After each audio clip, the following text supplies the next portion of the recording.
प्रजासे जो नहीं थी निके टाइप की प्रजा तो जो ओइद रहे बा होती है मेरे के पुरखा को संग में यामले रहे बको फत्रे हैदराबाद हमसे न तो उन्हें वो मैं कॉन्ट्रैक्टर है रो कोई ऑपोजिशन की जो खरा याव रखो मपुंग दा रूलिंग है रो ऐसे तो है आज तो तब नहीं ना है बदे मेरे अम्ममुंगी गाट तो बचे लिसिंग अन्नी ले रहे बा कोलाई पाई दबा मनु मपान सिंग ना है रो बता अधुना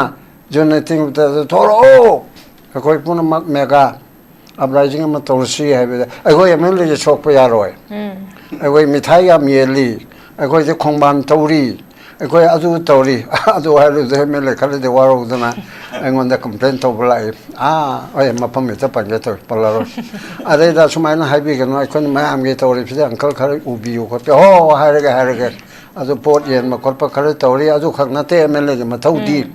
पोट येन बदुदी लेकाई के क्लब नि येन मसु याय सोशल वर्कर अमने येन मसु याय पोलेम निंग बा मी न सु येन बे याय अदु नते एमएलए के मथौदी याम चावरबा वांगरबा पोटनी कॉन्स्टिट्यूशन से असी मखादा लेपाकी लो सेमगदोरिमने लो की मैकेनिक्स वर्कशॉप की मैकेनिक्स तो याम हाइबे एक्सपर्ट तो अदुगुमने लो मैकेनिक्स ओ तोगदइनेबा अदु खोंबान सेंगगा अदे मिठाई खरा चेंग किलो ममम ये ले पी में ये ले कराई में साने ये लिबा चुमने के लोकल एरिया डेवलपमेंट ने तौरे है करांग में लमदि आई युम यांखै सागनी अनि इसिंग चाउगी बगी प्रमाणिको मसाना खंगे जो खंगे सनु अदु खराई दिन युम मम दलसिंग यांखै दे चंगमद युम यांखै दि रुपा कया तारे अदु मा मरनाय पोकेट पुथो कने अदि मा दि खद्रक तौब्रा सिगे क्वेश्चन में हम ले रे बा जन जला ना हरिबा कंगल पा ना हरिबा याम वांगी एने सों खनबदा इमो कंगल पालसो आइना खलुबबु योरमदरे याम फजबा आइडिया सी थमेबा अदुना अदुगुंबा मसाइगी यो अरिबदु बोतल होमदुना यारोय वाखल नोंखल होय मरुना नाहारुल द तौगदबनी आलोन ओरगा सुमदुदे याउसिनदना हौजिक लेरिबा सिस्टम सी नतबा कैपिटलिस्ट सिस्टम की डेमोक्रेसी से इंडिया की ओना पुलप पुदि चेंज तौदबदि यारोय अदुरसु अइखोगी ओइना अदुगुंबा मम सागत पचंगी आइदना हाजे अदुगा इरोलबदा मोइना मोइगे कनोसे माई पाक्तदना लाबदि अइखोगिदि इहोमदि डेमोक्रेटिक इहोमदि मोइगे मथक्ता सरकार भारत सरकार बु माई मिट पांगनगदरिबसि मोइ रांते वाला ननी मोइ मयाम सिबु माई पांगनगदरिबदि एनजीओ सिविल सोसाइटी मयाम ननी मसि मयाम से मेरा पाइबि अदुगा लेरिबा पुनमकना अमत्तो इने एहो तोनना बे क्वेश्चन साबतायबा अदुदा अमुकसो हायना अखोइनो ओइरो याना खाली कइनोदा फुरगाव चंगबि याम लेरे जुनैथिंग थिंग खनरे जुनैथिंग दे काम तो फुरगाव चंगदे पुरा एमएलए ओइबसो किबिगिरा याउनिंग बेगिरा लोन थोरो यावेबा को मयु मकै थुगाइरचो हौजिकति फटकेदरे सिबुरांति दोलने एना हाइबदो अदोरसो मादि कनगदबने आइगिदि आइगा ngang थबो हैप्पी फिदल लेगरे सि वाखनसे थादोक मिनसि ओके हम फजन थम्बिक्रे बाबू अखोइन MLA सिंगना थादरिबा एफर्ट हाबे तारे खोगी सेंट्रल की लीडर्स सिंग अमदी बीजेपी की नेशनल प्रेसिडेंट अमदी नेशनल लीडर्स सिंग सिदा उनराकांदा मणिपुर दा पॉपुलर गवर्नमेंट अमखक सेमनबगी प्रजासिने डिमांड तौबदना मरम मरकाना पॉपुलर गवर्नमेंट अमखक सेमनबगी एफर्ट नि थादरिबसे एफर्ट थादना कोई दिल्ली दे चटख्रे मखोय म्याम पुनख्रे मणिपुर भवन दा दिल्ली दे लेबा मणिपुर भवन दा मखोय म्याम पुलकाना मीटिंग अमखक तौख्रे north east in charge Sambit Patra उनख्रे बड हौजिक फावगी ओइना पॉपुलर गवर्नमेंट अमखक सेमबगी पोट से ममी शामगी पोट अमखक्ति तौरी सेमकनी हाबगी एक्सपेक्टेशन से यामना लेतबगी पोट अमखक लई मतंग से लाक्सनिंगी बसे मखोयना थादरिबा एफर्ट नादगी थादरिबा एफर्ट से मसे मही साब ngमुद्रा हाबा क्वेश्चन जी न्यूज़ लेरी बसे पबुं कमाय थमिनिगे मुसिगे टॉपिक से हजिकी यामना बर्निंग प्रॉब्लम नाम सिगा मरि लेनाबा पोसक अमनी MLA reports to meet BJP High Command BJP Sasun Pairiba Asigi Kangbu BJP के मणिपुर के MLA सिंगना अदुगुंबा मोई की पार्टी के हाई कमांड अमसुंग सेंट्रल लीडरशिप नेशनल लेवल दसु BJP ने सासुन पाइबनिना मोइदु उनाबा चटपा असिगी होटनरिबसे मचे कदाय बौबा माय पाकपा पाकतबा मचे करिनो हाइबनी याना बजाय खोना खंगजबसे हानेगी पॉपुलर गवर्नमेंट अमले रमे tabuk tawba ngamandadana ngamjadadana masana tokchabani hai adagi toanbani hai tawraga tokre President rule tawre 13 February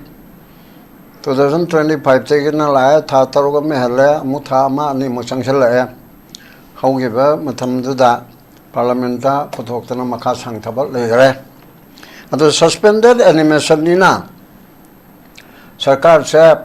moina semningba matamda dum sembiye center na Yes. as desired by the central government amasung central party na adu makoina hekta semjaba ngamde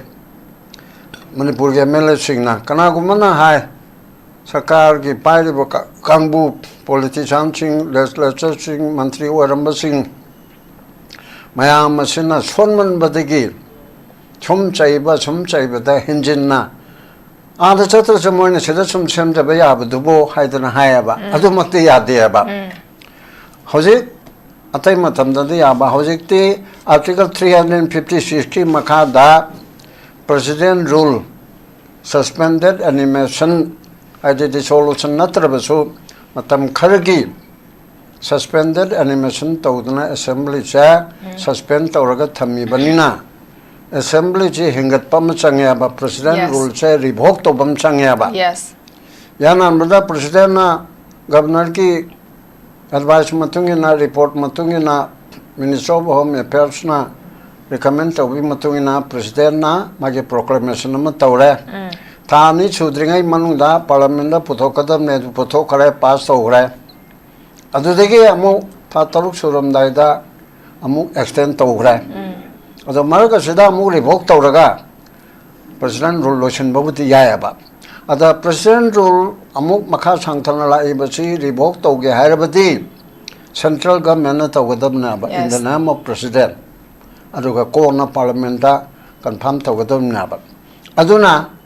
hoje BJP ki ekoi mayam na bodi moi majority ni moi na sarkar semge di ha 164 da ekoi babo yauna ko article 164 da governor da moi leader to pera ka sarkar semde ge haiga da bani haibe sida president rule di revoke tawdaba ya da bani na center da taina bama di changdar da koi sarkar semge mane president rule lo to u haibana ba president rule hai lok to sarkar sem yare abi ka khudakta central cabinet na president rule cha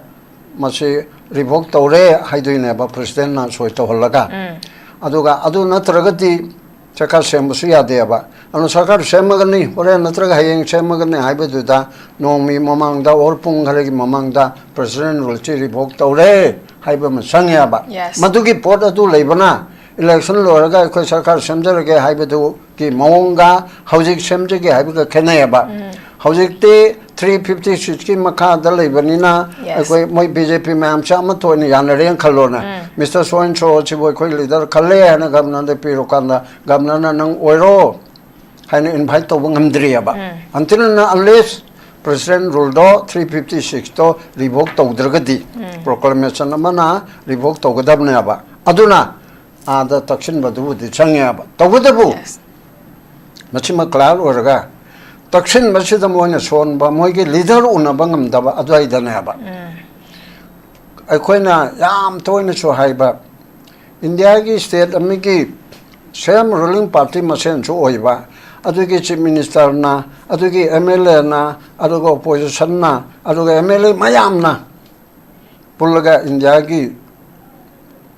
Langak lor mapum sigi center ki prime minister oriba Bharat Ponama ki prime minister oriba se masi state amagi chief minister na cabinet minister na MLA singna pula na unacha ke haibeta hoje pauba yadaba yahandaba ngamdaba ngamhandaba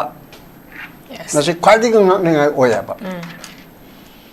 Bengal da opposition ni Mamta Banerjee na Delhi da hayang lakan ni honorable prime minister ai hayang pung da wana bisu honi nudang pung ko chopau munung da natraga nongalaga subo munung da onano matam pi adum pi ba opposition ki DMK ke leader chief minister unegar pi ila ne che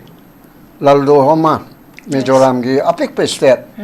aduga atopa BJP sunataba asinam prime minister unegar da anytime ꯀꯥꯔꯒ ꯎꯅꯒꯔꯦ ꯃꯥꯅ vote ꯀꯥꯔꯛꯄ chief ꯑꯣꯏꯕꯗꯒꯤ ꯅꯥꯒꯥꯂꯦꯟꯒꯤ chief minister ꯑꯗꯒꯤ ꯃꯦꯘꯥꯂꯌꯥꯒꯤ ꯑꯗꯨꯗꯒꯤ ꯑꯇꯩ ꯑꯇꯩ ꯃꯌꯥꯝꯁꯦ ꯑꯗꯨꯝ ꯎꯅꯩꯌꯦꯕ ꯕꯠ ꯁ꯭ꯋꯥꯏꯗ ꯃꯅꯤꯄꯨꯔꯒꯤꯁꯤ ꯀꯔꯤꯅꯣꯕ ꯑꯁꯤꯅꯦꯕ ꯌꯥꯝ ꯀꯟꯅ ꯋꯥꯍꯪ ꯍꯪꯅꯔꯤꯕꯁꯦ ꯄ꯭ꯔꯥꯏꯝ ꯃꯤꯅꯤꯁꯇꯔꯒꯨꯝꯕ ꯑꯃ ꯄꯥꯔꯇꯤꯒꯤ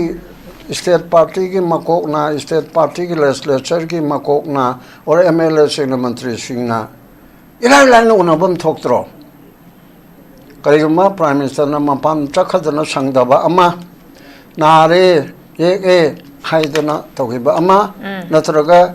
स्टेट अमदा टूर सखरे हाइबा नचना दिल्ली दा प्राइम मिनिस्टर की मयुमदा लेरिंगैदा अदुगुंबा स्टेट अमकी चीफ मिनिस्टर ना अदुगा स्टेट अमकी मंत्री ना एमएलए ना अदुगुंबा उनगे हाइबदा यादबसे मसी this is the first time in the history of Indian political system पृथ्वी के वन सो हाइगे ने आई तो ना हाइमलदना तनमुतले अमेरिका की चाउरबा डोनाल्ड ट्रम्प प्रेसिडेंट से पृथ्वी की नंबर 1 2 द लेरिमिदना मसे अमेरिका की स्टेट अमा सान फ्रांसिस्को हाइरो अदु करे हाइरो मोइदे मिनिस्टर लेते प्रेसिडेंशियल फॉर्म ऑफ गवर्नमेंट ओइबनिना स्टेट अमा के मकोक तो गवर्नर न ओयबको गवर्नर ना नत्रगा सान फ्रांसिस्को के एमपी अमना डोनाल्ड ट्रम्प उनसे गे हने अपॉइंटमेंट लौबदा डोनाल्ड ट्रम्प न मपान चखिब नत्रबा अदो मसान नाब नत्रबा ओइदि within a day or two नोमनिनी के मनुंगदा स्टेट के गवर्नर दो स्टेट के एमपी दो चीफ मिनिस्टर गुम्बा मैम दो मदुमा उनबई मतम पिए ब्रिटेन के छो तो पिए जापान के छो पिए बको बट अतई स्टेट की सुनिंग साइना हायर रिपीट तौरबदा लालू मानो उनगे दे हेक्ते उनै ममता बनर्जी ओपोजिशन नि मानो उनगे दे हेक्ते उनै तमिलनाडु के हेक्ते उनै अदोरदे मणिपुर हाइबसिदा जिमसे पॉपुलर गवर्नमेंट लेरिंग दिगे होना चीफ मिनिस्टर ना प्राइम मिनिस्टर उनगे हाइबा दिगे कैबिनेट मयाम न उनगे हाइबा एमएलए मयाम न उनगे हाइबा ओपोजिशन याउना पुलब न उनगे हाइबा दा यारोय हाइबसे Guinness book of world record यावम थोक्त्रा इरा लाइब फोन हाइबसे असे करिनो म यावरे बा कोइ सिदा अखोगे होजिक लोरिबे स्टॉप से मोगे होजिक एमएलए लेरिबा मयाम से कना कना गुमला मिथेबों मिथमान गा हरिदो आइदे अदु योंनबुदे हाइबिरो अदुना अदुगु मिगी पोर अमदा लेरबनिना मोगे इफोर्ट से मसी पार्टी के जनरल सेक्रेटरी गुम्बा अमा उनब भावबगी मतम लौबो न लेरेबा जनरल सेक्रेटरी रु हंतना खनबा नते पार्टी के क्वाइडिग रेस्पोंसिबल ओरिबसिदी प्रेसिडेंट नि बीजेपी हाइबा कांग्रेस हाइबा मोय सिदी presidential organization president na lead to bana political party amba except communist kambu leb kambu natona moigena secretary haya aduna sugumba leiriba akhoi ge capitalist style of functioning ge democracy sidadi political party ke makok se most powerful or is president na then government pai da yauragana home minister amsung prime minister sinaba aduna prime minister amsung home minister उनबा दिलारे जना party president दि उनबा दिलारे जना general secretary के थाकता लैबा संबित पात्रा मोगिदि याम Chauram Beko Sambit Patra बो आइना इकाय बे पिबा defend तौब नते Sambit Patra बिसुदा नेगा आइने हाइबदो संबित पात्रा सुन नाद गुम्बा हमरोम दना सकुनी गुम हाइतारे मसी तौरेगा कृष्ण दुगी चोरोन सेवा कृष्ण नरेंद्र मोदी जी दु उननबा संबित पात्रा जी मुनि जी नंगना मुक्तति हाइबियो ने कृष्ण दो अदुगा कनो दो अमित शाह दो अदुगा नड्डा दो हाइबने बा असिदा बंबा नोय खबर यावि मतुंगिना party president home minister prime minister आई उनना बा अपॉइंटमेंट लौबा ngमोय आइना हाइबा लान सुमरा खबर यावनि को अदु उनगे हाइबदो अदुदे आई ngमोय नोइन उनगे रगा खै आइगा रेंग मानबा पार्टी की जनरल सेक्रेटरी अमा उनबदि सिनबिगे सिनेयाबा थाखे यामना हंतमलदना सुगुम्बा टॉपिक सेमदा आई सजेशन अतै दसु तौबन सि करि दौदैनो सिबो मी नथब मयामदुना चलेरगा तुमित कांगुमदुना करि तौदैनो आदा यामना मोंग तादरेबसे अदुनदि ꯂꯥꯏꯔꯤꯛ ꯍꯩꯕ ꯈꯔ ꯈꯪꯕ ꯂꯣꯒꯤ ꯀꯩꯅꯣꯗ ꯂꯩꯕꯅꯦꯅ ꯍꯥꯏꯕ ꯑꯩꯈꯣꯏꯅꯐꯧ ꯁꯤ ꯑꯣꯏꯔꯕꯅꯗꯤ ꯀꯔꯤ ꯅꯨꯄꯤ ꯃꯆꯥ ꯑꯃ ꯉꯥꯡꯉꯤꯗꯥꯏꯗꯣ ꯚꯥꯏꯔꯦꯜꯒ ꯑꯣꯏꯗꯅ ꯑꯗꯨꯁꯨ ꯀꯟꯃꯜꯂꯤ ꯋꯥꯍꯩ ꯋꯥꯇꯥ ꯐꯖꯗꯦꯅ ꯌꯥꯝ ꯇꯧꯅꯔꯤꯑꯕꯀꯣ ꯑꯗꯨꯁꯨ ꯑꯩ ꯑꯦꯗꯚꯥꯏꯁ ꯇꯧꯅꯤꯡꯕꯅꯤ ꯂꯣꯟꯗꯥ ꯐꯖꯗꯕꯗꯤ ꯍꯥꯏꯒꯅꯨ ꯆꯩꯌꯨ ꯍꯨꯜꯂꯨ ꯑꯗꯨꯕꯨ ꯅꯇꯨ ꯀꯥꯏꯅ ꯇꯧꯕꯗꯣ ꯑꯩ ꯍꯥꯏꯁꯦ ꯃꯌꯥꯝꯅ ꯀꯟꯅ ꯍꯥꯏꯔꯛꯄꯗꯒꯤ ꯍꯥꯏꯐꯦꯠ ꯍꯥꯏꯕꯅꯤꯀꯣ ꯑꯩ ꯅꯨꯄꯤ ꯃꯆꯥꯗꯨ ꯀꯅꯥꯅꯣ ꯀꯨꯞꯅ ꯈꯪꯗ꯭ꯔꯤ ꯑꯗꯨ ꯀꯥ ꯍꯦꯟꯕ ꯋꯥꯉꯥꯡ ꯋꯥꯇꯥ ꯈꯤꯇꯪ ꯀꯩꯅꯣ ꯑꯣꯏꯗꯕ ꯑꯩꯈꯣꯏ ꯄꯥꯔꯂꯥꯃꯦꯟꯇꯔꯤꯌꯟ ꯑꯣꯏꯗꯕ ꯑꯗꯨꯗꯤ ꯈꯤꯇꯪ ꯂꯧꯊꯣꯛꯄ ꯐꯩ ꯑꯗꯨꯝ ꯆꯩꯌꯨ ꯌꯥꯏ ꯑꯩꯈꯣꯏ ꯆꯩꯔꯤꯕꯅꯤ ꯕꯤꯔꯦꯟ ꯍꯥꯏꯁꯦ ꯀꯅꯥꯅꯣ ꯑꯩꯒꯤ ꯏꯆꯥ ꯏꯅꯥꯎꯅꯤ ꯆꯤꯡꯌꯪ ꯄꯥꯏꯕꯗ ꯑꯩꯈꯣꯏꯅ ꯀꯩꯅꯣ ꯇꯧꯔꯤꯕꯅꯤ ꯑꯗꯨꯅ ꯀꯣꯟꯊꯪꯗ ꯃꯥꯅ ꯀꯣꯡꯒ꯭ꯔꯦꯁ ꯆꯪꯁꯨ ꯈꯣꯠꯁꯦꯅ ꯃꯌꯥꯝ ꯇꯧꯔꯒ ꯁꯤ ꯑꯩꯈꯣꯏ ꯀꯪꯂꯩꯄꯥꯛꯗ ꯃꯥꯄꯤꯞ ꯑꯩ ꯂꯩꯔꯝꯃꯤ ꯑꯗꯨꯅ ꯃꯨꯔꯇꯤ 3 ꯃꯩꯒ ꯊꯥꯔꯤꯕꯅꯤ ꯅꯨꯡꯁꯤꯈ꯭ꯔꯕ ꯏꯅꯥꯎꯅꯦ ꯀꯨꯏꯅ ꯖꯦꯜꯗꯁꯨ ꯐꯥꯔꯒ ꯊꯝꯃꯨꯔꯤꯕꯅꯤ ꯇꯣ ꯑꯗꯨꯃꯥꯏꯅ DRPPꯗꯨꯒꯤ ꯍꯧꯔꯛꯄꯗ ꯇꯧꯔꯤꯕ ꯌꯥꯝ ꯐꯈ꯭ꯔꯕꯗꯣ ꯑꯗꯨꯒꯨꯝꯕ ꯐꯠꯇꯕ ꯂꯝꯕꯤ ꯑꯃ ꯆꯪꯉꯨꯕꯗꯒꯤ ꯑꯗꯨꯗꯒꯤ ꯑꯃꯨꯛ ꯊꯣꯔꯛꯇꯅ ꯈꯨꯕꯥꯛꯂꯣꯝꯗ ꯆꯪꯉꯨꯕꯗꯒꯤ ꯑꯃꯨꯛ ꯊꯣꯔꯛꯇꯅ ꯊꯝꯕꯥꯜ ꯄꯥꯏꯕꯗꯒꯤꯗꯤ ꯃꯈꯨꯠꯇꯨ ꯇꯠꯂꯗꯅ ꯃꯤ ꯑꯣꯏꯗ꯭ꯔꯦꯕ ꯍꯥꯟꯅꯒꯤ ꯕꯤꯔꯦꯟ ꯍꯥꯏꯔꯤꯁꯦ ꯍꯥꯏꯗꯅ ꯑꯩꯈꯣꯏꯅ ꯆꯩꯔꯤꯕ ꯂꯥꯎꯔꯤꯕ ꯈꯣꯡꯉꯤꯕꯁꯤ ꯑꯩꯅꯁꯨ ꯇꯣꯏꯅ ꯍꯥꯏꯔꯤꯗꯨꯅꯤ ꯃꯃꯥꯡꯉꯩꯗ ꯑꯩꯒꯤ ꯃꯔꯨꯞ ꯕꯤꯁꯦꯁꯣꯔꯁꯤ ꯑꯍꯟꯊꯦꯝ ꯅꯤꯂꯝꯅꯤꯅ ꯁꯥꯎꯗꯅ ꯀꯧꯗꯦꯕ ꯕꯤꯁꯦꯁꯣꯔꯅ ꯀꯔꯤꯒꯤꯅꯣ ꯄꯥꯎꯡ ꯅꯤꯂꯝꯅꯤ ꯀꯧꯗꯦ ꯁꯥꯍꯦꯕ ꯅꯪ ꯑꯝꯇ ꯍꯥꯏꯕꯤꯌꯣꯅ ꯍꯥꯏꯔ ꯀꯥꯟꯗ ꯅꯤꯂꯝꯅꯤꯅ ꯍꯥꯏꯌꯦꯕ ꯏꯃꯣꯝꯃꯅꯤ ꯑꯩ ꯅꯨꯡꯁꯤꯗꯕ ꯅꯠꯇꯦ ꯆꯦꯁꯇꯥꯏꯖꯃꯦꯟ ꯇꯧꯔꯤꯕꯅꯤ ꯋꯥꯔꯛꯏꯕꯅꯤ ꯑꯩꯁꯦ ꯊꯝꯕꯥꯜ ꯊꯣꯡꯒꯤ ꯆꯐꯨꯕꯨ ꯀꯥꯏꯅꯕ ꯌꯩꯕ꯭ꯔꯥ ꯍꯥꯏꯗꯅ ꯑꯩ ꯃꯉꯣꯟꯗ ꯀꯧꯖꯔꯣꯏꯗꯣꯏꯕꯅꯤ ꯍꯥꯏꯔꯤꯕꯅꯤ ꯑꯗꯨꯒꯨꯝꯕꯅꯦꯕ ꯑꯩꯈꯣꯏꯅ ꯇꯧꯔꯤꯕꯁꯦ ꯂꯥꯟꯅ ꯃꯣꯏꯅ ꯄꯪꯅꯤ ꯈꯜꯂꯦꯕ ꯕꯤꯔꯦꯟꯕꯨ मान शासन पार मान सरकार पारगा अखोना सजेस्ट तब खोटपदो यारदि फत्रो अदु तौरगतरबनिना मचानी मनाउनी मसुने हाइबददा मपा ममा मचिन मनाउ मसक खंगतरे नवा लौदे नंजो तो शासन पाइबे तदि तो हाइसिनाबा हुजिकछु थौना फुदोक्तना आदिगी सरकार सेमगे याद्रे नत्रगा अपॉइंटमेंट पीद्रे हाइना थोरकपदा हेक यौबगा थमान छंगना अखोइ तोए हाइना लौथो अखोइ खुबा खुगे सलाम तौबीगेबा एनी नंगने तौसे हेबदो रीजनल अमा सेमगा तौसेरा करी तौरगा तौसीगे हेबदो अखोइ तौसेबा अदु नतना नुपा थोक्तबा मोंगदा तौबसिदि सुमगे खन्ननैनबा सुबौबा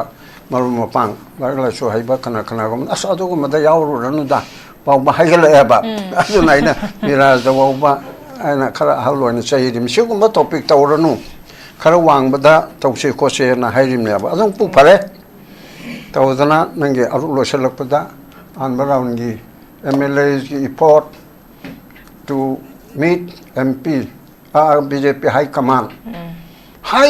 मागी पार्टी मसागे मपा ममादुबु उन्नब यादर करिनोने तौरिसिबो अतै पार्टी दुगा तौजाला फत्रे हरिबा कांग्रेस मा राहुल गांधी सोनिया गांधी उन्नबदा नुमि क्यानिगा चंगे होय मतम मसादु कनो भो चोर मोदी चोर की अदु लाउ चखरी हायदनो संगे हायबना अमनिको दिल्ली द लेरे हरदि अखोगे उजाइबो बिना अदुगा मेघचंद्रना अदु उन्नबि याबा द सीपीआई के लीडर द सीपीआई के लेडी सिंगसिना दी राजा दु उन्नबदा मादि संगे ये उन्नरो याना हायबचिबु जनता दल युगी मोय मकोक्तु उन्नब चतपदा अदु म तौबो लेब्राइमी अदुना बीजेपी के सदा हंदे के सिदा मपोक अमनिने कोई मोंग अमनिने अदुनाइने तोइना हाइमनना तंजु तले नसाइदसु अयुक्सु हाइरुरे आई प्रजादगी रिजाइन तौनिंग बाइदु यौरेबा अदु प्रजादगी रिजाइन तौबाइदु ओइथोक्तबनिना लेरे इरो लोइबा आनबा यावबसिदा नेशनल पार्टी मयामसिनति याररोय रीजनल पार्टी अमा तौगदबनी हाइदना याम कन्ना अखोइदा impression तौरेबा इन ngaiko yengsi hana leiba karamano amada punchi हाइदना चथरियबा असिमगाइर हान राउंड थम ओके पाउ या फद थम बिक्रे अखोगी लीडर सिंगसिना प्रजा सिंगी अपामबसी अखोगी प्रजा सिंगना करी पामे बगे मखोइना करी फोंदोइ बगे हाबगी पोस्टे ताबिरक्तबदना मरम ओरकान अखोगी एज अ सीनियर सिटीजन मोइना लेबसिबो तबाबु तन बाबा फाउजले हाबनी हाइदी लेब सिचुएशन सिना हाबा तारे मसिदा अखोगी लीडर सिंगसिना सु खनबमदि थोइ बट अदुबु यामना कनदी एफर्ट दि थादारी अदुबु एफर्ट सि अखोगी सक्सेस ओइगद्रा ओइरोइद्रा हाबिसगी क्वेश्चन अमा खगने हुजिक लेरिबसे आई मचगे पाबु अखोगी संबित पत्रानदी फोंदो ई अखोगी पॉपुलर गवर्नमेंट अमा खक सेमबसे मसिदा अखोगी लेरिबा मणिपुर की तोंगान तोंगान जाति सिंगी हाबे तारे अखोगी मरोइना मेजर कम्युनिटी ओइना तारिबा अखोगी कुकी की साइड की सोजिक लेरिबसे मखोय का पुन्ना लामिनरा कांदा अखोय पॉपुलर गवर्नमेंट अमा खक सेमबगी मसे वाखनागनी हाबे पोतुनी नाकल अमरोमदना होजिक लेरिबसे अखोगी कुकी लिबरेशन आर्मी गी साइड की फोंग तोरक पता कोई कुकी की एमएलए सिंह ना हौजिक मैटे की former chief minister N Biren लुचिंगा कांदा पॉपुलर गवर्नमेंट अमखक सेम नबगी दिल्ली दा कोई की कैंप तोरगा लरी बसिदा कुकी एमएलए सिंह सिना याहनिंग दबगी पोट अमखक नि मसिदा कोई की यामना कन्ना कंडेम तोरपगा लोइना कुकी एमएलए सिंह सिना कोई मसागी ओबा लफोम तोप दाइट सिंह हाबे तारे उसकी प्रेजेंट क्राइसिस की मतुंग इना मखोई की लफोम तोप दाइट अमदी डेमोक्रेटिक गवर्नेंस अमदी अकाउंटेबिलिटी से लेहन पाम तारगदी मसे असेंबली दगी रिजाइन तौगदबनी हाबेगी पोट अमखकसु यावरी बट सोम नाकंदा मु येंगरकांददी अखोइगी दिल्ली चलमदाइदा अखोइगी प्रेस ब्रीफिंग पीबा मतमदा नेशनल लीडर सिंगसे उनबगी याबा पिरक्ता तारदि अपॉइंटमेंट पिरक्ता तारगदी अखोइ बीजेपी की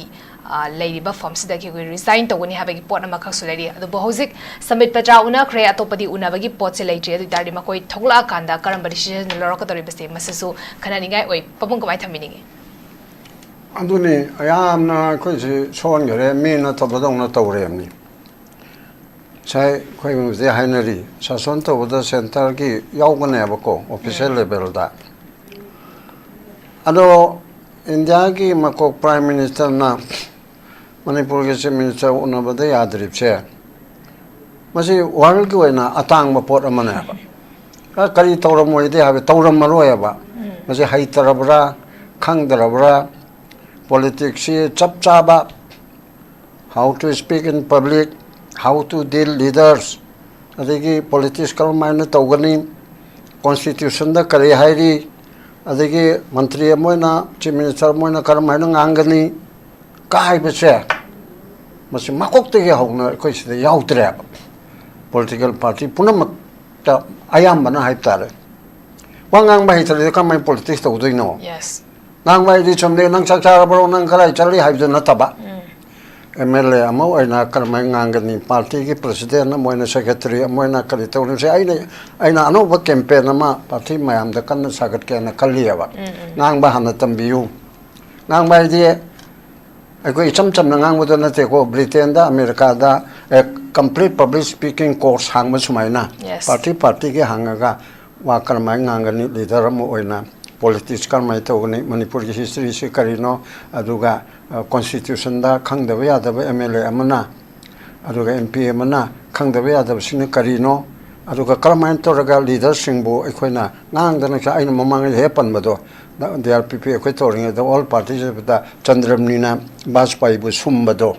Chandramni phai phate haibna taba maduda amadono pamba mong da phajana thagal leraga Manipur की गोविंद जी की दाप मणिपुर प्रजा पुनमना सार के हक्चांग फनबी तमक्ता लई कतन खुरुम जौबी कायदुदा कोई मैं तो एना अच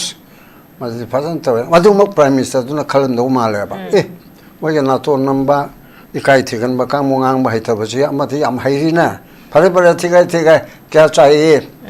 हारगा मुइबाना मणिपुर थोगाई तो रदि तोरे अदि माना हाइब नत्रो अद नोइने यादम नत्रो नोसु याते हाइबो नदा आइगेति थोगाई रोय ए हाना हाइगरेदना हारा माइलोंदा तो मैंने कह दिया तो कह दिया हर कोई नुंगाई न थोरा हल्लेबा दैट मींस मसे आइने तत हंदा मर पलेसे कइनोबो चंद्रमनि बे याम फरे HYBE नतबा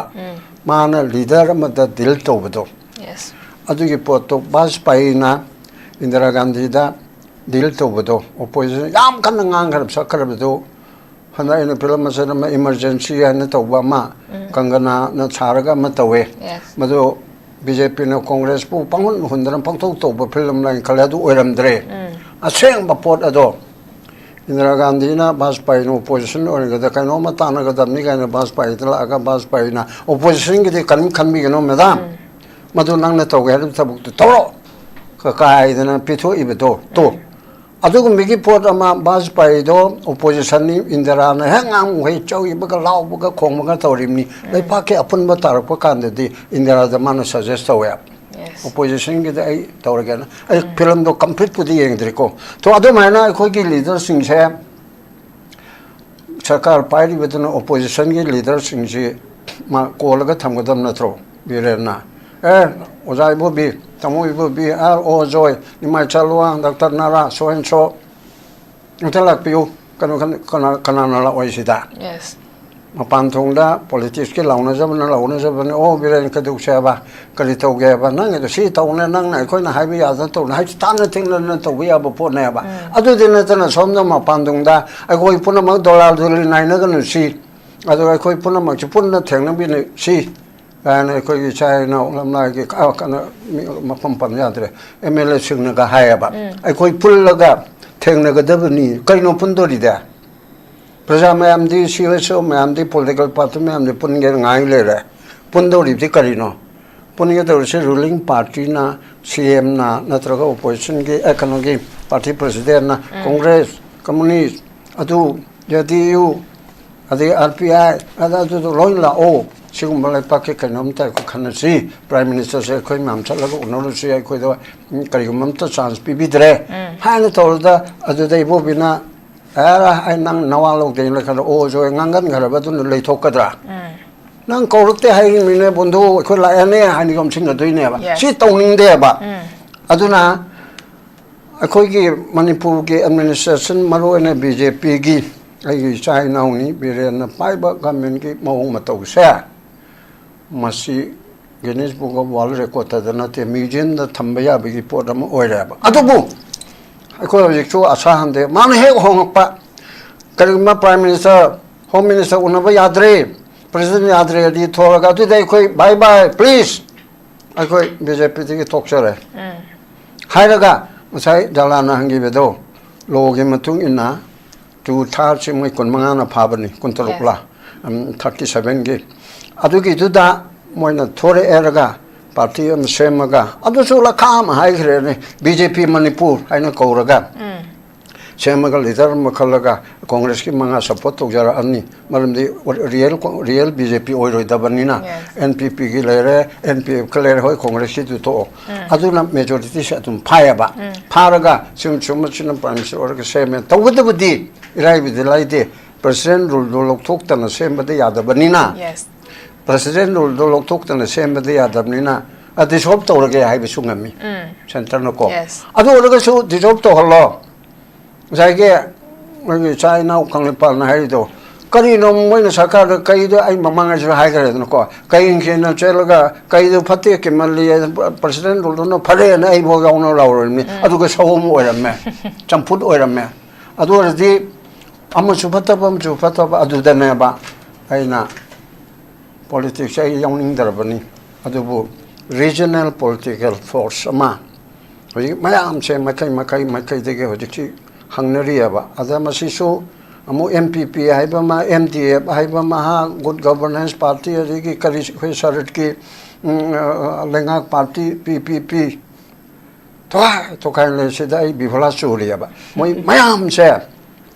regional ama khaktam se mangamba तोंगान पॉलिटिकल पार्टी यावरम सनु रीजनल सिगे एम्फेसिस पीदना कनागी हेक तौरीब मैम से पुनसिलेरगा हानिगे तौरीब मोंग दो नतबा हानि येंगरेदना मखन मखन DLPP येंगरे फेडरल येंगरे MPP येंगरे मोंगमता तादरे हंदक्ति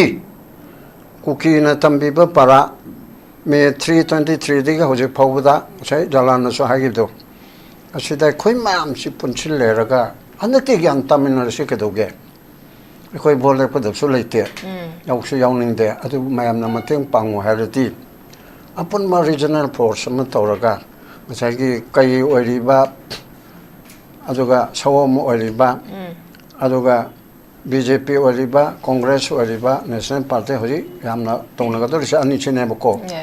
अनि छि थोक इनथु रेरगा रीजनल म तौरगा मिनिफु कालेरगा चिंगतम रीजनल हारगा मैते खक्ते ओइबारुको कुकी खक्ते नागा खक्ते पांगन खक्ते यारो मणिपुर पुंबगी यस कलेक्टिव ओइबा कलेक्टिव ओइबा अम तौरगा वासकनदना मोंग ताना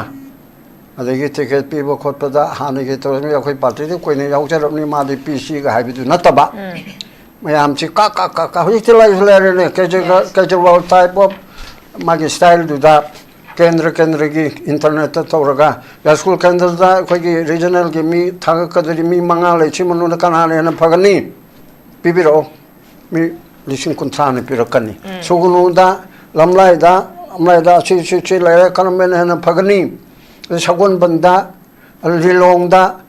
काहने तौरगा हानगी टिकेट पिबि स्टाइल नतबा सिदे आम आदमी की केजरीवाल की स्टाइल दो आई कन्ना पामी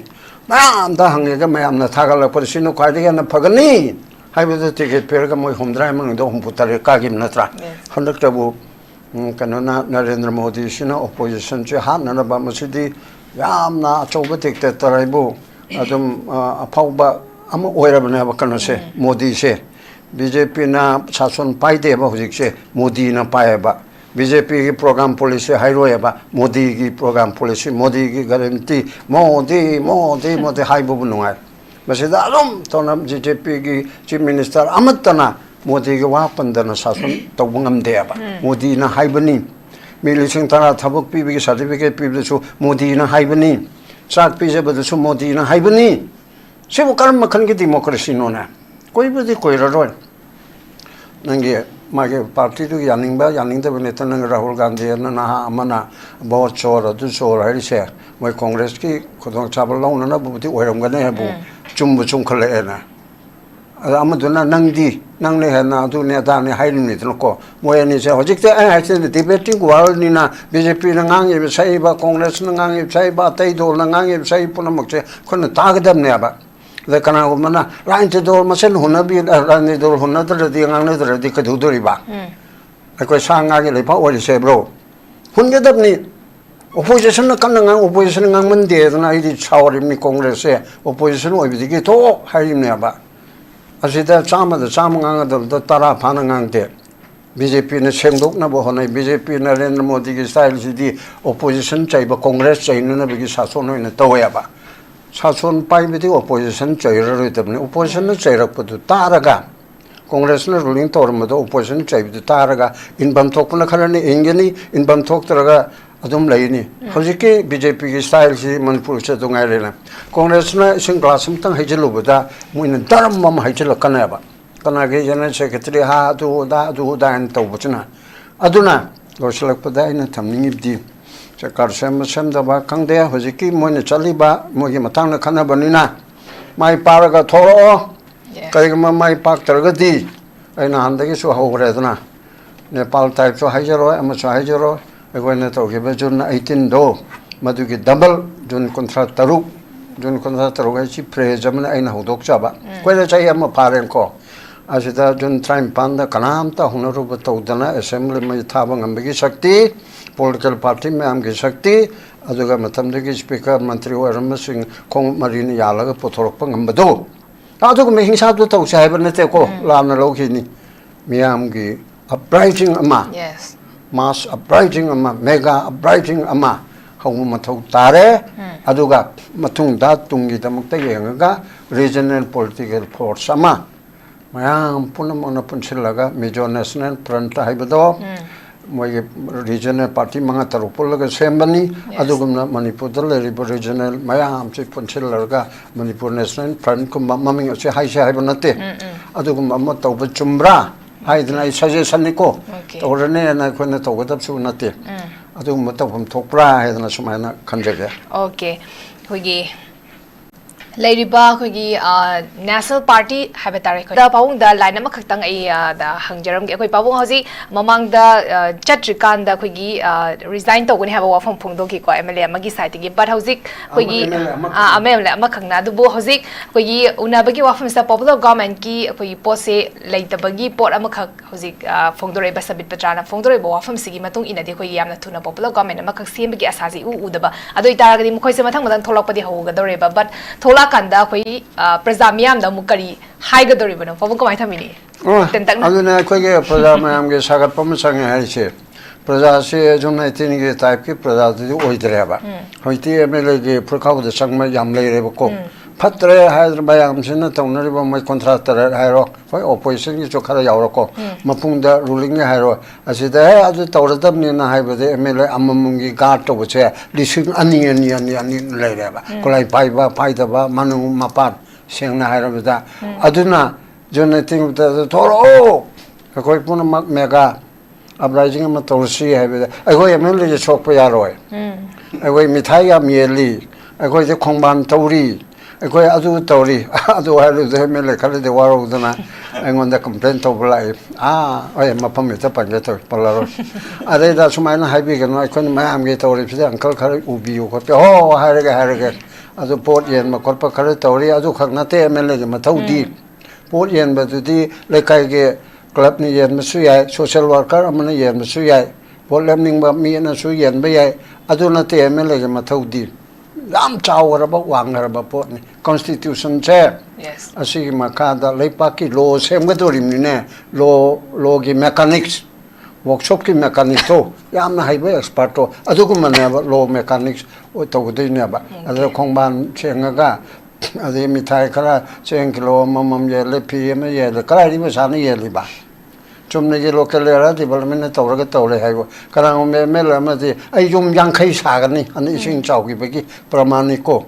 ꯃꯁꯥꯅ ꯈꯪꯒꯦꯁꯨ ꯈꯪꯖꯁꯅꯨ ꯑꯗꯨ ꯀꯗꯥꯏꯗꯒꯤ ꯌꯨꯝ ꯑꯃꯗ 50,000 ꯆꯪꯕꯗ ꯌꯨꯝ 50ꯗꯤ ꯂꯨꯄꯥ ꯀꯌꯥ ꯇꯥꯔꯦ ꯑꯗꯣ ꯃꯥ ꯃꯔꯅꯥꯏ ꯄꯣꯀꯦꯠꯇ ꯄꯨꯊꯣꯛꯀꯅꯤ ꯑꯗꯨꯗꯤ ꯃꯥꯗꯤ ꯈꯗ꯭ꯔꯛ ꯇꯧꯕ꯭ꯔꯥ ꯁꯤꯒꯤ ꯀꯣꯏꯁꯟ ꯃꯌꯥꯝ ꯂꯩꯔꯦꯕ ꯑꯗꯨꯅ ꯖꯂꯥꯜꯅ ꯍꯥꯏꯔꯤꯕ ꯀꯪꯂꯩꯄꯥꯛꯅ ꯍꯥꯏꯔꯤꯕ ꯌꯥꯝ ꯋꯥꯡꯉꯤ ꯑꯩꯅ ꯁꯨꯝ ꯈꯟꯕꯗ ꯏꯕꯨꯡꯉꯣ ꯀꯪꯂꯩꯄꯥꯛꯒꯤꯁꯨ ꯑꯩꯅ ꯈꯜꯂꯨꯕꯕꯨ ꯌꯧꯔꯝꯗ꯭ꯔꯦ ꯌꯥꯝ ꯐꯖꯕ 아이디어시 ꯊꯝꯃꯦꯕ ꯑꯗꯨꯅ ꯑꯗꯨꯒꯨꯝꯕ ꯉꯁꯥꯏꯒꯤ ꯌꯨ ꯑꯔꯤꯕꯗꯨ ꯕꯣꯇꯜ ꯍꯣꯡꯕꯗꯨꯅ ꯌꯥꯔꯣꯏ ꯋꯥꯈꯜ ꯅꯣꯡꯈꯜ ꯍꯣꯏ ꯃꯔꯨꯑꯣꯏꯅ ꯅꯍꯥꯔꯣꯜꯗ ꯇꯧꯒꯗꯕꯅꯤ ꯑꯍꯜꯂꯣꯟ ꯑꯣꯏꯔꯒꯁꯨ ꯃꯗꯨꯗ ꯌꯥꯎꯁꯤꯟꯗꯅ ꯍꯧꯖꯤꯛ ꯂꯩꯔꯤꯕ 시스템ꯁꯤ ꯅꯠꯇꯕ ꯀꯦꯄꯤꯇꯥꯂꯤꯁ 시스템ꯒꯤ ꯗꯦꯃꯣꯀ꯭ꯔꯦꯁꯤꯁꯦ ꯏꯟꯗꯤꯌꯥꯒꯤ ꯑꯣꯏꯅ ꯄꯨꯂꯞꯄꯨꯗꯤ ꯆꯦꯟꯖ ꯇꯧꯗꯕꯗꯤ ꯌꯥꯔꯣꯏ ꯑꯗꯨ ꯑꯣꯏꯔꯁꯨ ꯑꯩꯈꯣꯏꯒꯤ ꯑꯣꯏꯅ ꯑꯗꯨꯒꯨꯝꯕ ꯑꯃ ꯁꯥꯒꯠꯄ ꯆꯪꯉꯤ 하여튼 하게 아주가 이rol로베다 모이나 모이게 끊어서 마이 빡다드나 라아버지 아이코기디 이호오마디 디모크라틱이 이호오마디 모이게 맞췄다 सरकार भारत सरकार वो माई मित पान गदरिप्सी मोई रांटे वाला ननी मोई मैम सिबु माई पान गदरिप्दी NGO सिविल सोसाइटी मैम ननी मसी मैम से मेरा पाई भी अजुगा लेरी बपुन मगना अमत्तो इने एहो तोंगना बे क्वेश्चन साबतायबा Okay. अदुदा अमुकसो हाय हायना खोनो ओइलो याना खाली कइनोदा फुरगाव चंगबे याम लेरे जुनैतिंग थिंग खनरे जुनैतिंग दे काम तो फुरगाव चंगदे पुरा MLA ओइबेसु किबिगिरा याउनिंग बेगिरा लोन थोर यावेबा कोमय मकै थोगायरसु हौजिकति फटकेदरे सिबुरांति दोलने एना हाइबदो अदोरसु मादि कनगदबने आइगिदे आइगा ngang थबो हैप्पी फिदल लेगरे सि वाखनसे थादोक मिनसि Okay, ang fazan thambi